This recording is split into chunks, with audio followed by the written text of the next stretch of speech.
नमस्कार दोस्तों, स्वागत है आपके अपने YouTube channel next study point में। जीके जीएस की इस क्लास में आप सभी का स्वागत है। आज हम परमाणु से संबंधित बहुत ही महत्वपूर्ण तथ्य पढ़ने वाले और साथ ही साथ उनसे संबंधित क्वेश्चन आंसर भी करने वाले हैं। तो पहले परमाणु के बारे में समझ लीजिएगा, परमाणु क्या है। ठीक है, वीडियो अच्छा लगे तो लाइक शेयर सब्सक्राइब और प्रेस द बेल आइकन दबा देना ताकि आने वाली हर ऐसी वीडियो का नोटिफिकेशन आपको मिलता रहे। परमाणु क्या है, परमाणु से संबंधित ये जो वीडियो बनाया है परमाणु से संबंधित है और इसी पर आधारित हम क्वेश्चन आंसर करने वाले हैं। एंड तक वीडियो जरूर देखिएगा। परमाणु किसी कण की ऐसी अवस्था है जिसके और अधिक भाग नहीं किए जा सकते हैं। ठीक है, परमाणु क्या है, किसी कण की एक ऐसी अवस्था यानी कि वो आखिरी अवस्था है जिससे अधिक उसके भाग नहीं किए जा सकते। परमाणु पदार्थ की मूल संरचना वाले अवयव है जो हर रोज वस्तु बनाते हैं। एक डेस्क, हवा और यहाँ तक कि आप भी और हम सब, मोबाइल, सब एक परमाणु के अंतर्गत आते हैं। ठीक है, एक परमाणु से बने हुए हैं। यानी आपको ये देख सकते हैं, ये ग्लास है और इसमें परमाणु से संबंधित बताया गया है, चित्र दर्शाया गया है। ये एक एटम ऐसा परमाणु बना रहता है। 90 प्राकृतिक रूप से उत्पन्न होने वाले परमाणु हैं।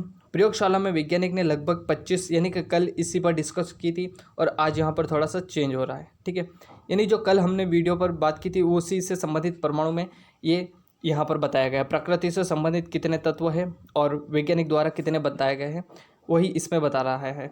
अधिक बनाने में सक्षम है। ठीक है, और इससे अधिक भी बनाए जा सकते हैं। अभी इतने उपलब्ध है, इसके अतिरिक्त भी बनाए जा सकते हैं। ठीक है, परमाणु के बारे में इतना समझ में आ गया होगा आपका। परमाणु क्या है, यानी किसी कण की एक ऐसी अवस्था है जिससे छोटी उससे और अधिक भागों में नहीं बनाया जा सकता है। ठीक है, ये है परमाणु की अवस्था के बारे में। बात कर ली जाए, सब कुछ परमाणु से बना है। एक परमाणु एक तत्व का सबसे छोटा कण है। ठीक है, जो भी संसार में जो भी वस्तुएं हैं, जो भी आप पेन है, पेंसिल है, सभी परमाणुओं से मिलकर बना है। और एक परमाणु एक तत्व का वह सबसे छोटा से छोटा कण होता है। जैसे ऑक्सीजन या हाइड्रोजन अणुओं के निर्माण के लिए एक साथ जुड़े जाते हैं। ठीक है, एक पानी के अणु में 3 परमाणु होते हैं, 2 हाइड्रोजन के होते हैं और एक होता है ऑक्सीजन का। ये बहुत ही बेस्ट उदाहरण मैंने आपके लिए लिया है जिससे आपको आसानी से समझ में भी आ जाएगा। यही कारण है कि पानी को कभी भी H2O के रूप में जाना जाता है। ठीक है, यही कारण है कि पानी को कभी कभी H2O के रूप में जाना जाता है। यानी कि 2 हाइड्रोजन के अणु है और एक ऑक्सीजन का अणु है, उसमें परमाणु है। पानी की एक बूंद में अरबों पानी के अणु शामिल हैं। पानी की जितनी एक बूंद रहती है उस बूंद में पानी के अणु जो है, उसमें अणु जो शामिल है वो अरबों पानी के अणु उस बूंद में पानी के अणु शामिल रहते हैं। यानी कि 2 हाइड्रोजन मिलकर और एक जो है ऑक्सीजन मिलकर H2O, ये होता है पानी का सूत्र। ठीक है, यानी इसमें 2 हाइड्रोजन, एक हाइड्रोजन ये और एक हाइड्रोजन ये, 2 हाइड्रोजन रहते हैं और एक ऑक्सीजन रहते हैं। बहुत ही बेस्ट उदाहरण रहेगा ये और आपको समझ में भी अच्छी तरीके से आ सकता है। सब कुछ परमाणु से बना है। एक परमाणु एक तत्व का सबसे छोटा कण है और ये आपको एग्जाम्पल यहाँ से अच्छे से समझ में भी आ गया होगा। नेक्स्ट, परमाणु से संबंधित हमें परमाणु के 3 भाग होते हैं। ठीक है, परमाणु के 3 भाग होते हैं, यानी कि परमाणु में प्रोटॉन मौजूद होता है, इलेक्ट्रॉन होता है और न्यूट्रॉन होता है। इन तीनों से मिलकर एक परमाणु बना होता है। ठीक है, तो इसी के बारे में हम पहले बात कर लेते हैं प्रोटॉन की। यानी कि परमाणु के जो 3 भाग हैं, प्रोटॉन, इलेक्ट्रॉन और न्यूट्रॉन, उसमें से अभी हम बात करेंगे प्रोटॉन की। ठीक है, ध्यान से समझना दोस्तों। प्रोटॉन क्या है, प्रोटॉन परमाणु के नाभिक में पाए जाने वाला कणों पर धनात्मक जो पॉजिटिव रखता है, यह प्रोटॉन है जो नाभिक के परमाणु के नाभिक में पाया जाता है। प्रोटॉन को रदरफोर्ड द्वारा खोजा गया था। अर्नेस्ट रदरफोर्ड द्वारा जो प्रोटॉन की खोज की गई थी वो की गई थी रदरफोर्ड द्वारा। ठीक है, और इससे संबंधित हम क्वेश्चन करने वाले। अभी बस नॉर्मल एक परमाणु को समझते हैं और उसके भाग को, क्योंकि जो टॉपिक समझ रहे हैं उसके बारे में ये थोड़ा सा थ्योरी पढ़ना बहुत जरूरी रहता है। ये है आपका परमाणु। ठीक है, इसके नाभिक में जो मौजूद है ये है प्रोटॉन। प्रोटॉन एक धनावेशित कण है जिसकी खोज रदरफोर्ड द्वारा की गई थी। 1960 के दशक और 1970 के प्रयोग से पता चलता है कि प्रोटॉन क्वार्क नामक अन्य कणों से बना है। प्रोटॉन के 2 ऊपर क्वार्क और एक डाउन क्वार्क से बना हुआ होता है। ठीक है, ये एक नॉर्मल आपको पता रहना चाहिए, बाकी ये एग्जाम की दृष्टि से एक इतना इफेक्ट नहीं डालेगा। ठीक है, आपको प्रोटॉन समझ में आ गया होगा। परमाणु के नाभिक के अंदर जो मौजूद रहता है वो है प्रोटॉन, और प्रोटॉन हमेशा धन चार्ज होता है, और इसकी खोज जो है, प्रोटॉन की खोज रदरफोर्ड द्वारा, या फिर कभी कभी गोल्डस्टीन भी रहता है, ठीक है, गोल्डस्टीन। तो इस बात का आपको ध्यान रखना, ऑप्शन में दोनों एक साथ नहीं रहेंगे। अगला है न्यूट्रॉन। न्यूट्रॉन की खोज, यानी कि प्रोटॉन के जो दूसरा भाग है, प्रोटॉन नहीं, परमाणु का जो दूसरा भाग है न्यूट्रॉन, न्यूट्रॉन की खोज के बारे में हम इसमें पढ़ने वाले हैं। यानी नाभिक जो है, परमाणु के केंद्रीय भाग में, इसमें प्रोटॉन और न्यूट्रॉन शामिल रहते हैं, ठीक है, प्रोटॉन के साथ ही न्यूट्रॉन शामिल रहता है। इस पर कभी भी किसी भी प्रकार का चार्ज नहीं रहता है, इस पर न तो प्लस रहता है और न माइनस रहता है, यानी कि दोनों चार्ज इस पर नहीं रहते, अर्थात यह कण निरावेशित होता है, यानी इस पर कोई आवेश नहीं है। न्यूट्रॉन जो है परमाणु के नाभिक में पाया जाता है। 1932 में जेम्स चैडविक द्वारा न्यूट्रॉन की खोज की गई थी। परमाणु की खोज रदरफोर्ड या गोल्डस्टीन, न्यूट्रॉन की खोज जेम्स चैडविक ने 1932 में की थी, जो एक परमाणु का भाग है, ठीक है दोस्तों। अगला जो क्वेश्चन है, अगला जो पॉइंट है अपना इलेक्ट्रॉन। परमाणु का जो तीसरा पॉइंट है वो बनता है आपका इलेक्ट्रॉन। इलेक्ट्रॉन बहुत ही महत्वपूर्ण भूमिका निभाता है। इलेक्ट्रॉन परमाणु के नाभिक को घेरने वाले कणों का नकारात्मक रूप से बताया जाता है, अर्थात इलेक्ट्रॉन जो है धनात्मक, इलेक्ट्रॉन जो है ऋणात्मक आवेश के होता है। इलेक्ट्रॉन की खोज 1897 में की गई थी, वो जे थॉमसन द्वारा इलेक्ट्रॉन की खोज की गई थी, ठीक है। प्रोटॉन की खोज रदरफोर्ड या गोल्डस्टीन, न्यूट्रॉन की खोज जो की गई थी जेम्स चैडविक द्वारा 1932 में, और इलेक्ट्रॉन की जो खोज की गई वो की गई जे थॉमसन द्वारा 1897 में, ठीक है। इलेक्ट्रॉन की खोज जो की गई थी, परमाणु के तीनों भाग को मैंने आपको बता दिया गया है। इलेक्ट्रॉन जो होते हैं परमाणु के गुणों को निर्धारण और रासायनिक प्रतिक्रिया में इलेक्ट्रॉन को बांटने का या आदान प्रदान करने का शामिल रहता है, इसमें जो कार्य रहता है, ठीक है। ये है आपके नाभिक, और इसमें प्रोटॉन मौजूद है, और इसके आसपास जो घूम रहे हैं ये जो है इलेक्ट्रॉन। इलेक्ट्रॉन के बारे में ये आपको अच्छे से समझ में आ गया होगा, ठीक है। ये है जो प्रोटॉन न्यूट्रॉन से संबंधित, मैं आपको एक बार और बता देता हूँ। ये है परमाणु। परमाणु की खोज जो है रदरफोर्ड द्वारा की गई। इसके अंदर रहता है प्रोटॉन। प्रोटॉन जो रहता है धन चार्ज रहता है, ठीक है। इसके आसपास जो रहता है वो रहता है इलेक्ट्रॉन, यानी कि जो परमाणु के आसपास जो घूमता रहता है वो है इलेक्ट्रॉन। और एक रहता है न्यूट्रॉन जो इसके अंदर ही मौजूद रहता है, यानी कि प्रोटॉन के साथ ही रहता है न्यूट्रॉन, जिस पर कोई चार्ज नहीं होता है, ठीक है। तो इलेक्ट्रॉन जो रहता है वो परमाणु के बाहर की ओर रहता है, प्रोटॉन जो रहता है परमाणु के नाभिक के अंदर, और इसकी के साथ साथ न्यूट्रॉन भी लगा रहता है, ठीक है। तो ये आपको प्रोटॉन के बारे में अच्छे से समझ में आ गया होगा। चलते हैं इसकी क्विज क्वेश्चन जो आपको सोल्व करना है। से संबंधित जितने भी परमाणु से संबंधित क्वेश्चन बनेंगे वो हम इस वीडियो में सोल्व करने वाला है, ताकि जब भी आपके एग्जाम में आए तो आप उसे आसानी से सोल्व कर सकें। बहुत ही शानदार तरीके से ये वीडियो मैंने बनाया है, तो वीडियो अच्छा लग रहा हो तो लाइक शेयर जरूर कर देना। और क्वेश्चन बहुत ही शानदार लिए हैं इसमें, जो आपकी एग्जाम की दृष्टि से बहुत ही महत्वपूर्ण रहने वाले हैं। पदार्थ का परमाणु सिद्धांत सर्वप्रथम किसने प्रतिपादित किया था, यानी कि या तो प्रस्तावित किया था, या प्रतिपादित किया था, या उसका सिद्धांत दिया था, ठीक है। तो जो पदार्थ का परमाणु सिद्धांत है ये सर्वप्रथम दिया गया था, ऑप्शन नंबर बी इसका राइट आंसर हो जाएगा, जॉन डाल्टन द्वारा। यानी कि जो वैज्ञानिक जॉन डाल्टन थे उन्होंने पदार्थ का परमाणु सिद्धांत सर्वप्रथम दिया था, ठीक है। जब भी इससे संबंधित क्वेश्चन बने आपको राइट आंसर जो हो जाएगा जॉन डाल्टन। निम्नलिखित में से कौन अस्थायी कण है, ठीक है। क्वेश्चन नंबर सेकंड जो बन रहा है अपना वेरी इंपॉर्टेंट, निम्नलिखित में से कौन सा अस्थायी कण है। आपसे 4 ऑप्शन दे दिए जाएंगे और इसका राइट आंसर पूछने का बोलेगा आपको, ठीक है। तो इसका जो राइट आंसर लगाना है वो आपको लगाना है ऑप्शन नंबर सी, यानी कि न्यूट्रिनो। न्यूट्रिनो इसका राइट आंसर है। अस्थायी कण जो है आपको मैंने परमाणु के बारे में अभी जस्ट बताया था, तो अस्थायी कण जो हो जाएगा वो हो जाएगा आपका ऑप्शन नंबर सी, यानी कि न्यूट्रिनो। अगला क्वेश्चन है, निम्नलिखित में से कौन सा एक किसी तत्व के परमाणु क्रमांक का सबसे सही निर्धारित करता है, ठीक है। परमाणु क्रमांक को सबसे सही तरीके से कौन निर्धारित करेगा, यानी कि ये 4 ऑप्शन में से आपको बताना है।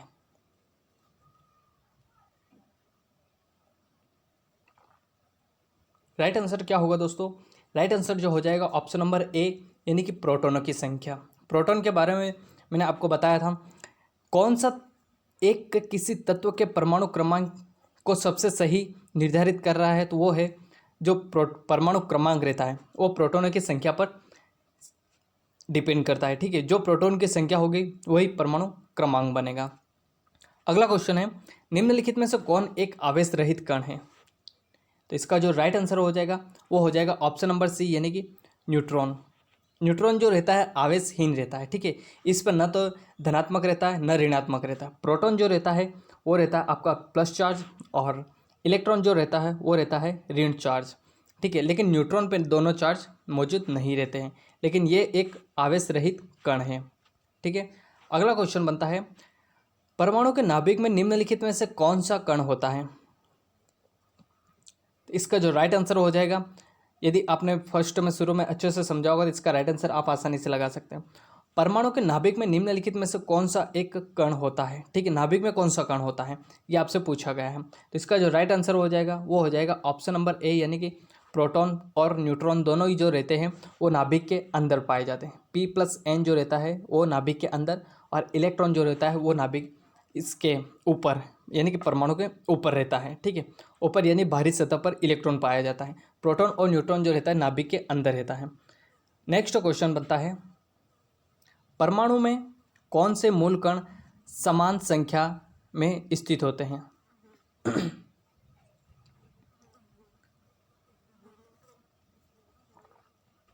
तो इसका जो राइट आंसर हो जाएगा वो हो जाएगा, यानी कि कोई से दो ऐसे हैं, यानी कि परमाणु के 3 भाग होते हैं, जिसमें से 2 भाग ऐसे चुनना है आपको जो जिसके मूल कण जो समान संख्या में स्थित होते हैं। तो इसका जो राइट आंसर हो जाएगा वो हो जाएगा आपका ऑप्शन नंबर बी, यानी कि इलेक्ट्रॉन और प्रोटॉन। इलेक्ट्रॉन और प्रोटॉन जो रहते हैं वो एक समान संख्या में मौजूद रहते हैं, ठीक है दोस्तों। क्या रहते हैं? एक समान संख्या में मौजूद रहते हैं। अगला क्वेश्चन बन रहा है, सबसे पहले इलेक्ट्रॉन के आवेश का सफलतापूर्वक निर्धारण किसने किया था? मोस्ट इंपॉर्टेंट क्वेश्चन है ये।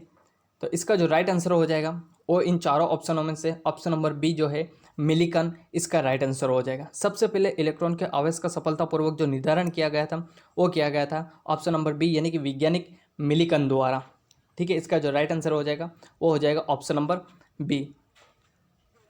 अगला जो क्वेश्चन बन रहा है, रदरफोर्ड के प्रकीर्णन परीक्षण में किसकी मौजूदगी को सिद्ध किया था? ठीक है, रदरफोर्ड के जो प्रकीर्णन परीक्षण किया गया था उसमें किसकी मौजूदगी को सिद्ध किया गया था, ये आपसे क्वेश्चन में पूछा गया है। इसका जो राइट आंसर हो जाएगा वो हो जाएगा परमाणु के न्यूक्लियस। परमाणु के न्यूक्लियस के बारे में बताया गया था, ठीक है। परमाणु के जो न्यूक्लियस है वो रदरफोर्ड के जो प्रकीर्णन परीक्षण किया जा रहा था उस समय रदरफोर्ड ने देखा कि परमाणु में न्यूक्लियस मौजूद रहते हैं, ठीक है। यानी कि रदरफोर्ड के जो प्रकीर्णन परीक्षण का जो सिद्धांत है उस सिद्धांत के अनुसार यह सिद्ध हुआ कि परमाणु में न्यूक्लियस है, ठीक है।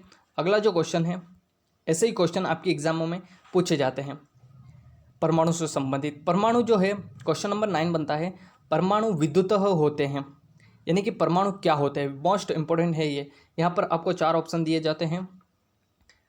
इसका जो राइट आंसर हो जाएगा ऑप्शन नंबर डी, यानी कि उदासीन रूप से होते हैं। परमाणु जो होते हैं विद्युत के क्या होते हैं, विद्युतः उदासीन रूप से रहते हैं। नेक्स्ट क्वेश्चन है, इलेक्ट्रॉन की खोज किसने की थी? ठीक है, इलेक्ट्रॉन जो था आपका, उस इलेक्ट्रॉन की खोज किसके द्वारा की गई थी? तो वो की गई थी आपका ऑप्शन नंबर ए, यानी कि जे थॉम्सन द्वारा। मैंने अभी आपको जब थ्योरी समझाई थी उस समय आपको बताया था इलेक्ट्रॉन की खोज जो है जे थॉम्सन द्वारा की गई है। नेक्स्ट क्वेश्चन है, प्रोटॉन की खोज किसके द्वारा की गई? 2 पार्ट बनते हैं, इलेक्ट्रॉन, प्रोटॉन और एक है न्यूट्रॉन। इलेक्ट्रॉन की जो खोज की गई थी वो की गई जे थॉम्सन द्वारा। प्रोटॉन की खोज की गई है गोल्डस्टीन द्वारा, ठीक है। गोल्डस्टीन और रदरफोर्ड दोनों ही मोस्ट इंपॉर्टेंट है। मैंने यहाँ दोनों ऑप्शन में रख लिए हैं, ठीक है, ताकि आपको दोनों समझा सकूँ।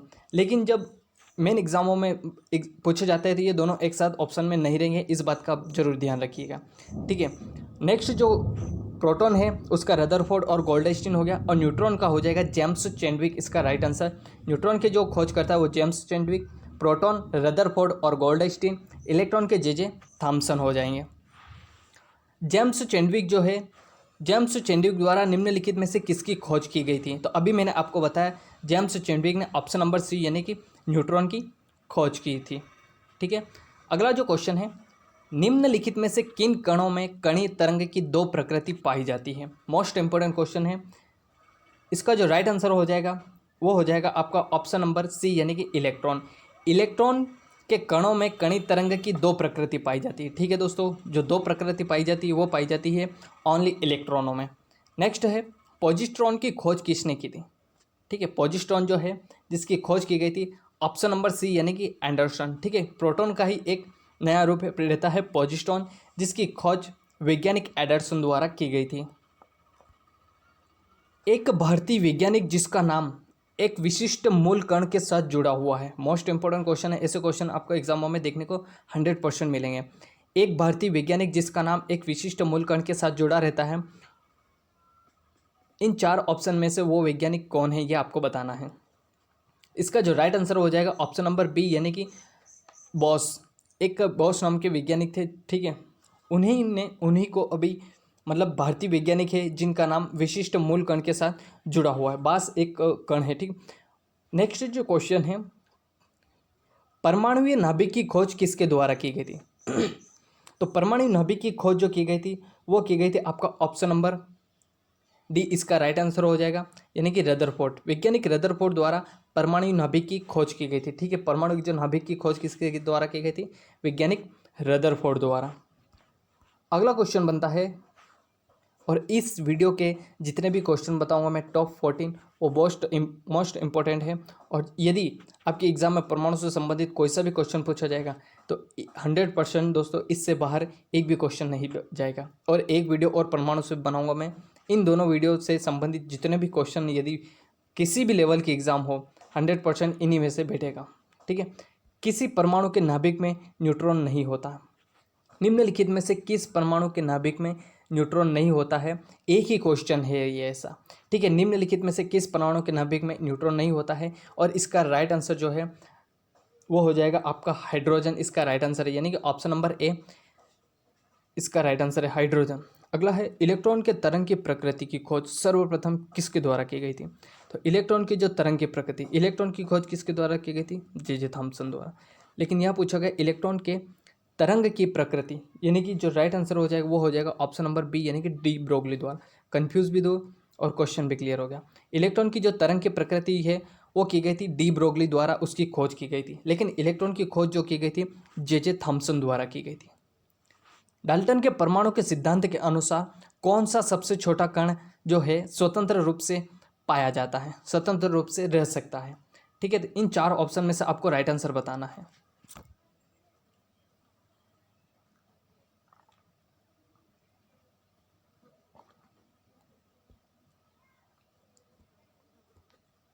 राइट आंसर जो हो जाएगा, डाल्टन के परमाणु के सिद्धांत के अनुसार सबसे छोटा कण जो स्वतंत्र रूप से पाया जाता है वो हो जाएगा आपका ऑप्शन नंबर बी यानी कि परमाणु। यानी कि जो परमाणु जो है, आपको मैंने फर्स्ट ही शुरुआत में ही समझाया था परमाणु क्या है। डाल्टन के परमाणु के सिद्धांत के अनुसार परमाणु को सबसे छोटा कण है जो स्वतंत्र अवस्था में स्वतंत्र रूप से रह सकता है। नेक्स्ट क्वेश्चन है, परमाणु का रासायनिक व्यवहार किस पर निर्भर करता है?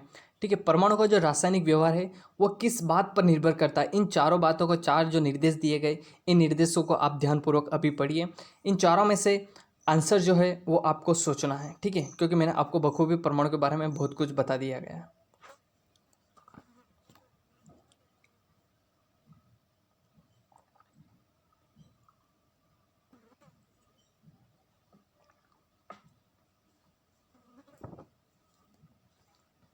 तो इसका जो राइट आंसर हो जाएगा, परमाणु का रासायनिक व्यवहार जो किस पर निर्भर करता है? तो इसका जो राइट आंसर है, न्यूक्लियस के गिर्द घूम रहे इलेक्ट्रॉन की संख्या पर। जो रासायनिक व्यवहार है उसका कि परमाणु कैसा होगा कैसा नहीं, वो इस बात पर निर्भर करता है कि उस न्यूक्लियस के गिर्द घूम रहे इलेक्ट्रॉन की संख्या पर निर्भर करेगा। ठीक है दोस्तों, नेक्स्ट जो क्वेश्चन बन रहा है, द्रव्यमान संख्या किसका योग होता है?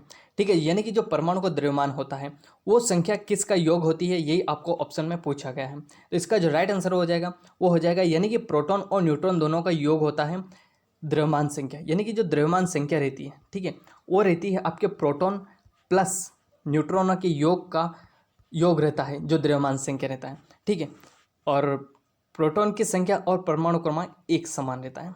प्रोटॉन की संख्या और इलेक्ट्रॉन दोनों भी एक जैसे रहते हैं। लेकिन यहाँ क्या पूछा गया, द्रव्यमान संख्या क्या है? तो द्रव्यमान संख्या जो है प्रोटॉन प्लस न्यूट्रॉन जो रहता है वो रहेगा द्रव्यमान। परमाणु के परमाणु द्रव्यमान और द्रव्यमान संख्या में यदि अंतर होता है, अंतर को क्या कहेंगे? ठीक है, परमाणु के परमाणु द्रव्यमान और द्रव्यमान संख्या के अंतर को क्या कहेंगे? मोस्ट इंपॉर्टेंट क्वेश्चन बनेगा इस यहाँ से, कि परमाणु जो है उसके परमाणु द्रव्यमान और यदि परमाणु संख्या में डिफरेंस आ जाए यानी कि अंतर आ जाए तो उसे क्या बोला जाएगा। इसका जो राइट आंसर है वो हो जाएगा द्रव्यमान क्षति। मोस्ट इंपॉर्टेंट क्वेश्चन है, बहुत सी बार एग्जामों में पूछा हुआ है कि परमाणु जो है यदि परमाणु का द्रव्यमान और परमाणु संख्या में यदि अंतर आ जाए तो उसे क्या बोला जाएगा। ठीक है, तो उसे द्रव्यमान क्षति बोला जाएगा। नेक्स्ट है किस न्यूक्लियर कण की बात कर लीजिए, गाना नहीं है कण है। ठीक है, किस न्यूक्लियर कण में कोई भी द्रव्यमान कोई भी आवेश नहीं होता है किंतु प्रकरण होता है। ठीक है, तो इसका जो राइट आंसर हो जाएगा वो कौन सा कण है, यही आपसे पूछा गया है। तो वो जो है न्यूट्रिनो कण। ठीक है, जिसमें कोई भी द्रव्यमान नहीं होता है और कोई भी आवेश नहीं। यहाँ से आप समझ में सकते हो कि यदि आवेश नहीं होता है तो वो ओनली ऑन न्यूट्रिनो है। ठीक है, ओनली ऑन कौन है, न्यूट्रिनो है। नेक्स्ट है जब किसी परमाणु के परिक्रमण कर रहे हैं, जब कोई परमाणु परिक्रमण कर रहा है तो उसके इलेक्ट्रॉन की कुल ऊर्जा क्या कहलाएगी, ये इन चारों में से आपको बताना है। तो इसका जो राइट आंसर हो जाएगा 24 नंबर जो क्वेश्चन है उसका जो राइट आंसर है सदा धनात्मक रहती है। यदि कोई परमाणु परिक्रमण कर रहा है तो उसके इलेक्ट्रॉन की जो कुल ऊर्जा रहेगी वो रहेगी आपकी धनात्मक रहेगी। क्या रहेगी दोस्तों, धनात्मक रहेगी। नेक्स्ट क्वेश्चन है किन किरणों के प्रकीर्णन से नाभिक के आकार का आकलन किया जा सकता है। क्वेश्चन मोस्ट इंपोर्टेंट है दोस्तों, किन किरणों के प्रकीर्णन से नाभिक के आकार का आकलन किया जा सकता है। 25 का जो राइट आंसर हो जाएगा वो हो जाएगा ऑप्शन नंबर ए यानी कि अल्फा कण। अल्फा कण के किरणों के प्रकीर्णन से नाभिक के आकार का आकलन आप कर सकते हो। ठीक है, अगला जो क्वेश्चन है इसका जो राइट आंसर हो जाएगा ऑप्शन नंबर ए यानी कि अल्फा कण। नेक्स्ट है नाभिक के धन आवेशित होने की खोज किसने की थी, यानी नाभिक धन आवेशित है, यह बात किसके द्वारा बताई गई है। ये बात जो है ऑप्शन नंबर बी यानी कि रदरफोर्ड ने कही थी कि जो नाभिक है वो धन आवेशित होता है। ठीक है, मोस्ट इंपोर्टेंट क्वेश्चन रहा है ये। परमाणु भार का अंतर्राष्ट्रीय मानक क्या है। मोस्ट इंपोर्टेंट जो क्वेश्चन बनते हैं इस एग्ज़ामों में जो बनते हैं वो इस वीडियो में मैंने लिए हैं और क्वेश्चन बहुत सी बार रिपीट भी होते हैं, तो आप इन क्वेश्चनों को बहुत ही अच्छी तरीके से समझना दोस्तों। परमाणु भार का अंतर्राष्ट्रीय मानक क्या है, इसका जो राइट आंसर हो जाएगा ऑप्शन नंबर सी यानी कि C12। C12 जो होता है परमाणु भार का अंतर्राष्ट्रीय मानक होता है।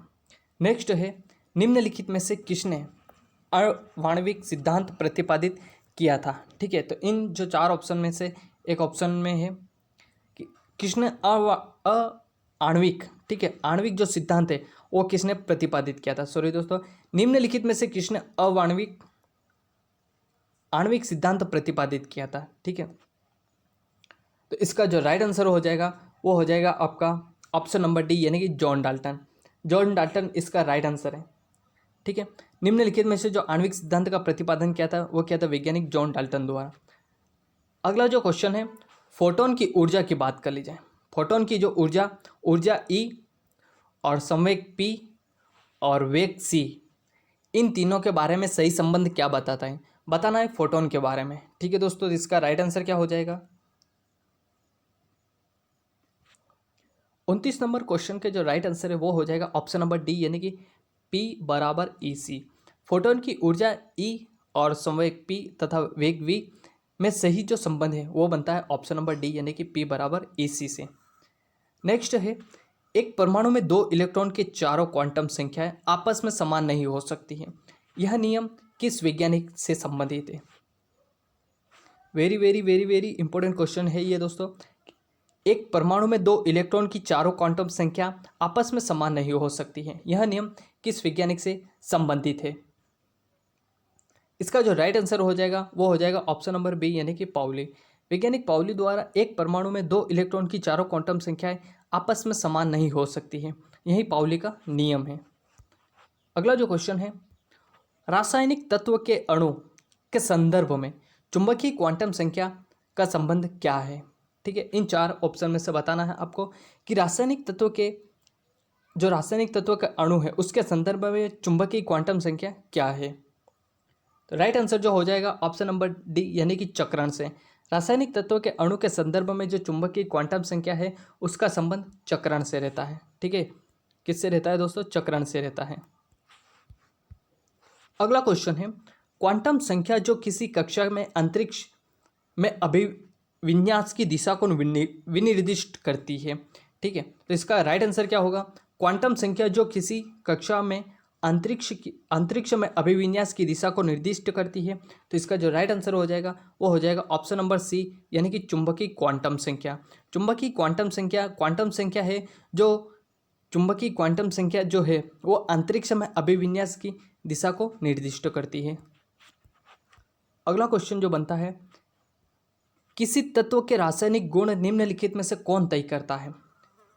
किसी भी रासायनिक तत्व है, ठीक है, जो भी तत्व है उस तत्व का रासायनिक गुण जो है वो निम्नलिखित में से कौन तय करता है? इन चारों में से राइट आंसर जो हो जाएगा वो हो जाएगा ऑप्शन नंबर सी यानी कि इलेक्ट्रॉन की संख्याओं पर। किसी भी तत्व के रासायनिक गुण जो रहते हैं वो इलेक्ट्रॉन की संख्याओं पर निर्भर होते हैं। ठीक है, इलेक्ट्रॉन की संख्याओं पर निर्भर होते हैं। अगला क्वेश्चन है, इलेक्ट्रॉन तब तक युग्मित नहीं होते हैं जब तक कि उनके लिए प्रयास रिक्त कक्षक समाप्त न हो जाए। यह सिद्धांत किसने दिया था? इसका जो राइट आंसर हो जाएगा वो हो जाएगा ऑप्शन नंबर ए यानी कि हुंड का नियम है। ये हुंड का नियम, कुछ नियम मैंने बताया, पाउली का नियम बताया, हुंड का नियम बताया, जो भी नियम बताया ये आपको एक जगह नोट कर लेना। इलेक्ट्रॉन तब तक युग्मित नहीं होते हैं जब तक कि उनके लिए प्राप्त रिक्त कक्षक समाप्त न हो जाए। यह सिद्धांत जो दिया था हुंड का नियम द्वारा दिया गया था। ठीक है, किसके द्वारा? हुंड के नियम द्वारा दिया गया था। अगला जो क्वेश्चन है, अनिश्चितता का सिद्धांत किसके द्वारा दिया गया था? ठीक है, मोस्ट इंपोर्टेंट क्वेश्चन है, नॉर्मल पूछा जा सकता है। अनिश्चितता का सिद्धांत किसके द्वारा दिया गया था? और 4 ऑप्शन दे दिए जाएंगे। यदि आपको नहीं पता है तो इसका राइट आंसर जो हो जाएगा, अनिश्चितता का जो सिद्धांत दिया गया है वो दिया गया हाइजेनबर्ग द्वारा। ठीक है, किसके द्वारा? हाइजेनबर्ग द्वारा दिया गया अनिश्चितता का सिद्धांत। अगला क्वेश्चन है, इलेक्ट्रॉन जैसे छोटे कणों की स्थिति तथा वे युगपत निर्धारित नहीं किया जा सकता है। यह कथन किसने कहा था? यह थोड़ा सा यहाँ पर मिस्टेक हो गई है। इलेक्ट्रॉन जैसे छोटे कण की स्थिति तथा उनके युगपत निर्धारित नहीं किए जा सकता है, यह कथन किसने कहा था? इसका जो राइट आंसर हो जाएगा, हाइजेनबर्ग के अनिश्चितता का सिद्धांत का यह प्रतिपादन करता है कि इलेक्ट्रॉन जैसे छोटे कणों की स्थिति और उनकी युगपत निर्धारित नहीं किए जा सकते हैं। ठीक है, तो इसका जो राइट आंसर हो जाएगा ऑप्शन नंबर ए इसका राइट आंसर है। अगला क्वेश्चन है, वह कण जो न्यूक्लियन को बांधे रखने का कार्य करता है। ठीक है, मोस्ट इंपोर्टेंट क्वेश्चन है, इन 4 ऑप्शन में से बताना है कि वह कण कौन सा है जो न्यूक्लियन को बांधे रखने का कार्य करता है। तो इसका जो राइट आंसर हो जाएगा वो है ऑप्शन नंबर बी यानी कि मेसोन कण। मेसोन कण इसका राइट आंसर है, जो न्यूक्लियन को बांधे रखने का कार्य करता है। अगला क्वेश्चन है, किसी तत्व की रासायनिक प्रकृति किस पर निर्भर करती है? यदि कोई तत्व है तो उस तत्व की रासायनिक प्रकृति किस पर निर्भर करती है? ये मैंने अभी आपको बता भी दिया था, मोस्ट इंपोर्टेंट क्वेश्चन रहने वाला है। तो इसका जो राइट आंसर हो जाएगा वो हो जाएगा 38 का, यानी कि जो उसमें उपस्थित संयोजक इलेक्ट्रॉन रहते हैं उसी पर उसकी रासायनिक प्रकृति निर्भर करती है। ठीक है, रासायनिक प्रकृति जो है किस पर निर्भर करती है? संयोजी इलेक्ट्रॉन पर निर्भर करती है। नेक्स्ट जो क्वेश्चन है, तत्वों की प्रकृति को ज्ञात किया जा सकता है। तत्वों की प्रकृति को ज्ञात किया जा सकता है, कैसे ज्ञात किया जा सकता है यही आपको बताना है। तो इसका जो राइट आंसर हो जाएगा वो हो जाएगा यानी कि इलेक्ट्रॉनिक विन्यासीकरण द्वारा। जस्ट ऊपर वाला क्वेश्चन और इसमें थोड़ा सा अंतर है, बस इसका पूछने का तरीका अलग है। 3 क्वेश्चन बन गए थे। ठीक है, तत्वों की प्रकृति में एक अपना आंसर रहा था इलेक्ट्रॉन, जिसमें इलेक्ट्रॉन की और कोई भी ऑप्शन में नहीं था। ठीक है, दूसरा था संयोजी इलेक्ट्रॉन जो मोस्ट इंपोर्टेंट क्वेश्चन रहा, और थर्ड है ये जो तत्वों की प्रकृति को ज्ञात किया जा सकता है जिसमें इलेक्ट्रॉनिक विन्यासीकरण द्वारा ज्ञात किया जा सकता है। ठीक है, मोस्ट इंपोर्टेंट क्वेश्चन है। अगला जो क्वेश्चन है, परमाणु संरचना का मॉडल किस वैज्ञानिक द्वारा दिया गया था? तो परमाणु संरचना का जो मॉडल है वो वैज्ञानिक नील्स बोर और रदरफोर्ड द्वारा दिया गया था। ठीक है, मोस्ट इंपोर्टेंट क्वेश्चन रहा है ये। जितने भी क्वेश्चन मैंने टॉप 40 क्वेश्चन कराए हैं, इन क्वेश्चनों को आप एक जगह नोट कर लेना, और नहीं तो फिर इस वीडियो को अच्छी तरीके से समझ लीजिएगा और वीडियो को रिवाइज करते रहिएगा ताकि आपको ये 40 के क्वेश्चन जो मोस्ट इंपॉर्टेंट है यहाँ से 1 या 2 क्वेश्चन भी आपके लिए यदि मेन एग्ज़ामों में आ जाए तो आपके 1 या 2 नंबर के साथ साथ बहुत ही बेस्ट आपका रहेगा स्कोर। ठीक है दोस्तों, तो चलते हैं। आज की जो वीडियो जो रहा ये यहीं पर ख़त्म करता हूँ। जय हिंद, जय भारत। वीडियो अच्छा लगा हो तो लाइक शेयर सब्सक्राइब और प्रेस द बेल आइकन दबा देना, ताकि आने वाली हर वीडियो का नोटिफिकेशन ऐसे ही आपको मिलता रहे। ठीक है, जय हिंद, जय भारत।